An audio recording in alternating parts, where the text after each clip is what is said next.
ସମ୍ବଲପୁରୀ ଶାଢ଼ୀ ଉପରେ जीएसटी प्रभाव ଶାଢ଼ୀ ତିଆରି କରୁଥିବା ବୁଣାକାର ପରିବାର ଏବେ ଅଧିକ ଦୁର୍ଦିନରେ ଗତି କରୁଛନ୍ତି।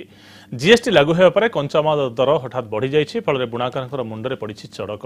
50 ଟଙ୍କା ସୂତା ମୁଣ୍ଡା ଅଚାନକ ଭାବରେ 70 ଟଙ୍କା ହୋଇଯାଇଛି। 50 ଗ୍ରାମ ରଙ୍ଗକୁ 20 ଟଙ୍କା ଦେବାକୁ ପଡୁଥିବା ବେଳେ ଏବେ ଦେବାକୁ ପଡୁଛି 30 ଟଙ୍କା। ଗୋଟିଏ ସମ୍ବଲପୁରୀ ଶାଢ଼ୀ ତିଆରି କରିବା ପାଇଁ 5 ରୁ 10 ଦିନ ଲାଗୁଥିବା ବେଳେ ପରିବାରର 4 ଜଣ ସଦସ୍ୟଙ୍କର ପରିଶ୍ରମ ବି ଲାଗୁଛି।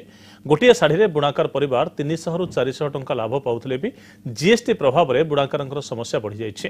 बजार में नकली संबलपुरी शाढ़ी कम दर में मिलूँ। एपरी स्थले संबलपुरी शाढ़ी को अधिक दर में नेवाई ग्राहक मंगुना फल बुणाकर सहित बेपारी समस्या भी बढ़ी।